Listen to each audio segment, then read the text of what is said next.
Welcome, dear students. This is Durga Prasad,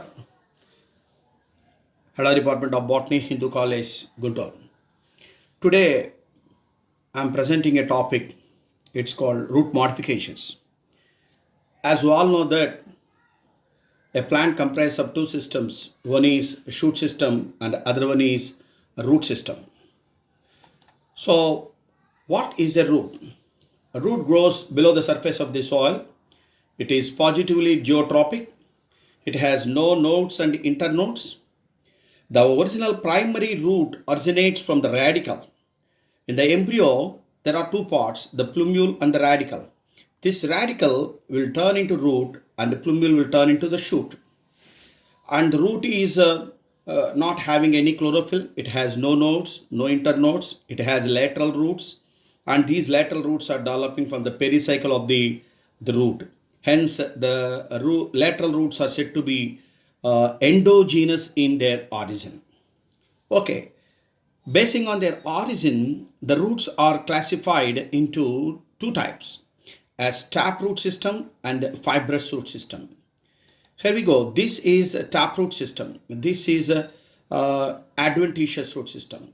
The original radicle will grow continuously and establish as a primary root, and the lateral roots will be coming in an acropetal fashion. This is taproot system, and which is usually a feature of dicots, whereas this is adventitious root system. And original tap radical growth will be stopped, and a bunch of adventitious roots will be coming from the base of the stem. Hence, this is said to be called adventitious root system. If it is in fibrous nature, it is called fibrous root system, which is a characteristic feature of monocot plants. I repeat, taproot system is a feature of dicots, and this fibrous root system is a feature of monocots. So this is about the types of root system. Now, root original functions are fixation and absorption. In addition to this, the root undergoes various modifications, and what they are called root modifications. Before I take up modifications, here another issue. The parts of a root tip, the regions of a root tip. The root tip, what I mean to say is this root tip will be comprising of these regions or the parts. This is a root cap region, then meristematic zone, elongation zone, root head zone, and a maturation zone. I repeat, the root tip is covered by a cap-like structure, and what it is called root cap. You can see it here. The root tip is covered by a cap-like structure, what it is called root cap or calyptra, made of calyptrogen. Gradually it will be getting teared off, and once again it will be forming. It has a regeneration capacity. But whereas in the aquatic plants, if it is lost, it is lost forever. And what it is called root pockets. This is root cap and this is root pocket in the case of Pistia and Eichhornia. Sometimes this root cap is persistent and long lasting, what it is called persistent or multiple root cap in the case of Pandanus. Okay, leaving the root cap, then there is a meristematic zone where we find the young and dynamic cells which are always keep dividing, and what it is called a meristematic zone. And the cells that are formed in the meristematic zone gets elongated, and what it is called a region of elongation or region of growth. And later on, these are all unicellular hairs, and what it is called they are called root hairs. They help in absorption, and followed by there's a maturation zone. So these are all the various parts that are existing at any root tip. And what I repeat once again, the root cap, the meristematic zone, the region of elongation, the root head zone, and followed by maturation zone. These are the parts of a root tip, or otherwise called the regions of the root tip. And followed by, and here is the most important topic, and what this is the root modifications, the various types of root modifications. As I said earlier, the root in addition to its normal activities will also perform some extra and additional activities, and what these are called root modifications. There are various types of root modifications. There are called storage roots, then we have the velamin roots, the climbing roots, the banyan, that is prop roots, then respiratory roots, followed by and various other roots, mycorrhizal roots, and so on. We'll go and discuss each topic there. To start with, this is storage roots. the excess of food material in the root is stored and the roots becomes tuberous, and what these are called storage roots or otherwise called tuberous roots. Storage roots are tuberous roots, and these tubers will be are of various shapes. Let us see, and here it is a conical in appearance, and what is called conical roots. Example, Docus carota, carrot, and it is a fusiform, and in the case of that is Raphanus sativus. This is an apiform in the case of Beta vulgaris, or otherwise the turnip, the Brassica rapa. Sometimes a single adventitious root becomes tuberous, and in the case of Apomia batatas. Once again, this is a Docus carota, which is conical in appearance. This is a turnip, or otherwise called Brassica rapa, which is napiform. And this is a fusiform in the case of Raphanus sativus. So sometimes a bunch of tuberous roots will be coming, and I will explain. These are the bunch of tuberous roots, and what it is the case of asparagus, and you could say even ruelia and dahlia also. Earlier, and this one is adventitious root becomes tuberous in the case of Apamuya batatas, what it is called chelakadumpa. And then, as I said, these are asparagus, bunch of tuberous roots. So these are all tuberous roots. Later on, these prop roots. What are prop roots? I think you'll be seeing it regularly. This is a Ficus bengalensis, Marichetu.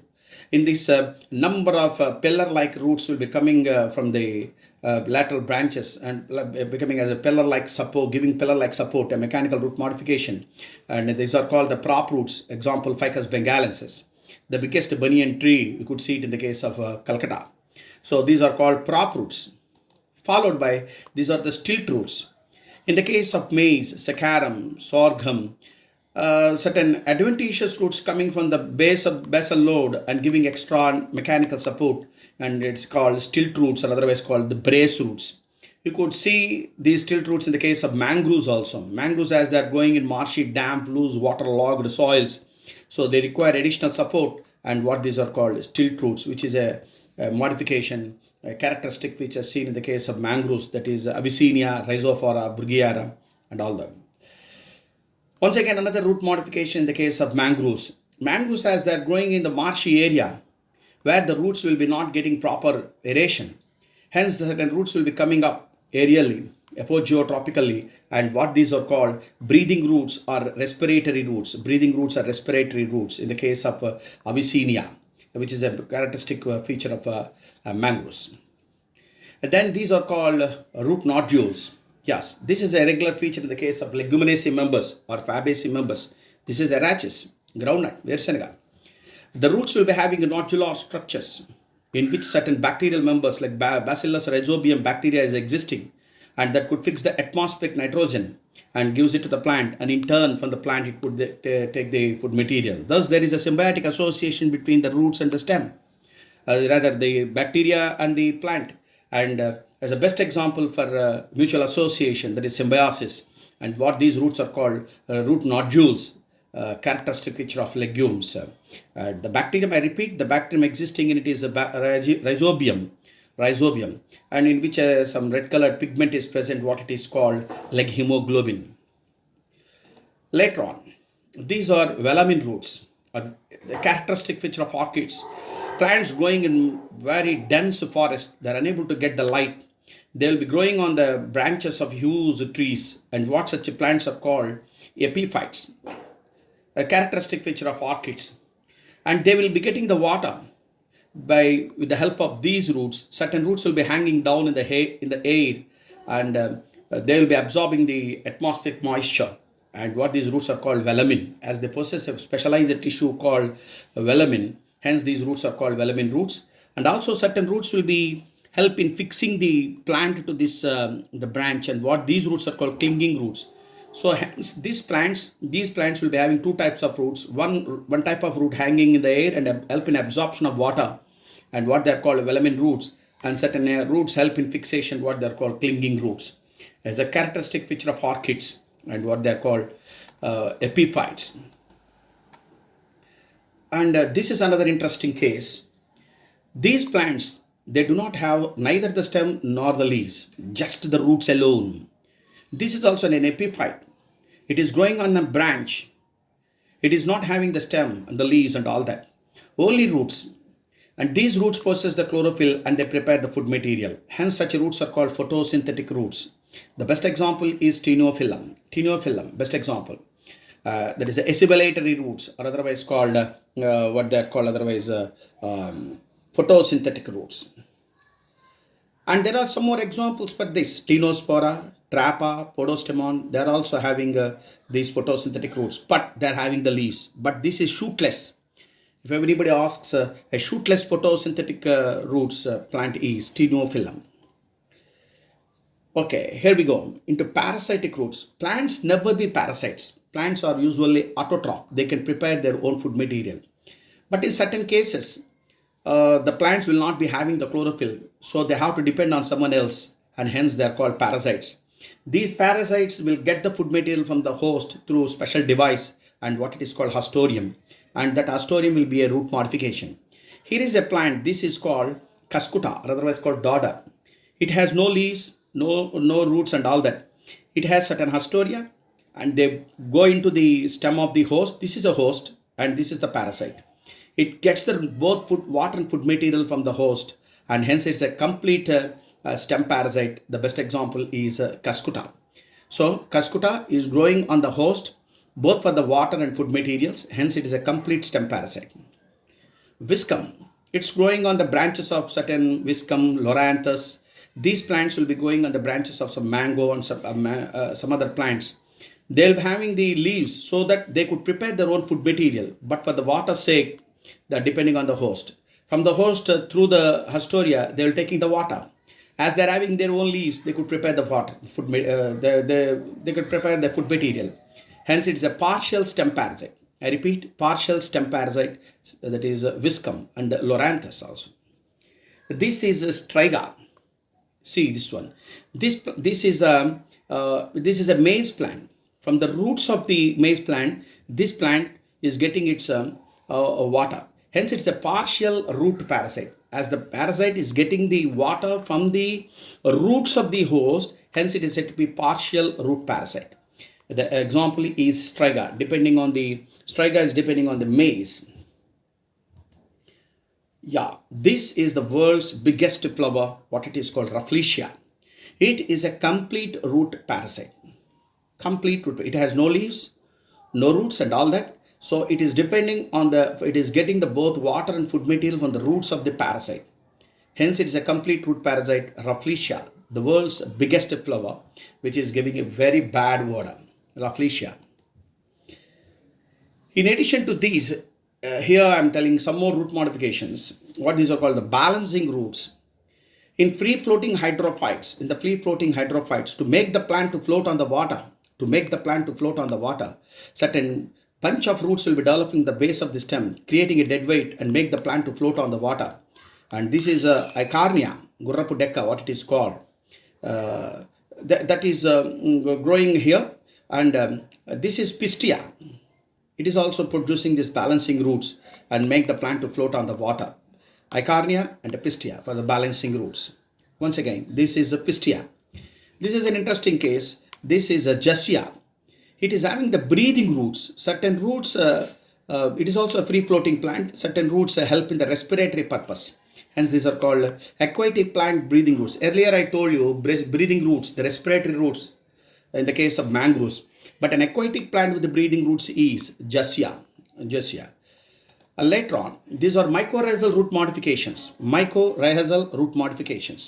And which means the roots get associated with some fungal members. Myco means fungi, rhiza means roots. Hence, association of roots with fungal members is called mycorrhizal association.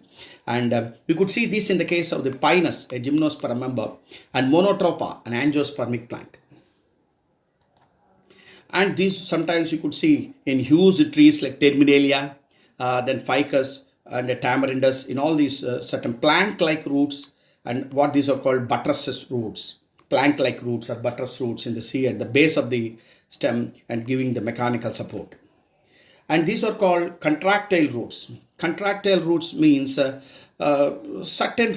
underground stem modifications will come across with them in the course of time. Some as the tuber is growing, certain roots will be pulling the tuber down into the soil, and what these are called tuberous roots, or otherwise called contractile roots or pull roots otherwise called. Best example is you could see in the case of colocasia, chamadumpalu. These are climbing roots. Certain plants, weak stemmed plants, will be climbing over the support, and so as to make the plant to climb over the support, certain adventitious roots will be developing. Here, this is a pipa, where a bunch of roots are there at the node, and making the plant to hold onto on the support and make the plant to climb over the support. This is pipa, and this is a Hedera helix. All through the stem we have the adventitious roots. And similarly, we got even pothos. We could see it in our houses. That is called money plant, where the roots will be coming from the stem. And also one more example, vanilla. And, in all those cases, we could find these climbing roots. So once again, these are all various types of root modifications, my dear students. Glance, this is the storage roots. These are velamin roots, climbing roots, prop roots, breathing roots. Then of course these are epiphyllous buds and epiphyllous roots. These are mycorrhizal roots. So the various these are the climbing roots. This is the contractile roots, buttress roots, mycorrhizal roots, that is called pinus and monotropa, balancing roots, pistia and dicarnia. Then complete roots, root parasite, rafflesia, partial root parasite, striga, partial stem parasite, viscum, hustorial roots, cuscuta, that is complete stem parasite, photosynthetic roots in the case of Tinophyllum, Tinospora, Trappa, and velamin roots, that is Vanda. Then root nodules, leguminaceae characteristic which are arachis, then nematophores, that is breathing roots or otherwise called respiratory roots, characteristic which are of mangroves, Abyssinia, then stilt roots in the case of mangroves, and also the case of maize, sorghum, saccharum and all that. They are otherwise called brace roots also. These are the prop roots, characteristic which are of banyan. And these are the storage roots, bunch of tuberous roots called fasciculated tuberous roots in the case of asparagus, and an adventitious root developing into storage root in the case of Hypomea batatas. These are fusiform roots in the case of Raphanus, then conical in the case of Daucus, and napiform in the case of that is turnip and brassica. These are storage root modifications. And earlier, these are also. And also we have seen the parts of a root tip, the root cap, meristematic zone, elongation zone, root head zone. The two types of root modifications, the two types of root systems, and that is taproot system and adventitious root system. My dear students, and this is all about the root. And also I have given the characteristic features of root. Root is developing the radical of the embryo, grows positively geotropic. Root is having the lateral roots developing the pericycle. Root has no nodes, internodes, no chlorophyllous nature, and root help in the fixation and absorption. That's all about the roots, the types of roots, the root modifications. I think you are satisfied with this text and content. Thank you. Dear students, I have explained about the root modifications, isn't it? Root modification is a very basic topic, the very first topic in the junior inter external morphology. But it is very much required for all the students, even for the degree students also. Morphology is a very must topic. To get the taxonomy, one must have the thorough knowledge regarding the external characters of a plant. Hence, I have given this root rather elaborately. It is not just confined to intermediate alone. It is helpful for the junior inter students, NEET, MSET, and also degree students, and even for the competitive examinations. Hope you might have enjoyed my lesson. Thank you. See you again.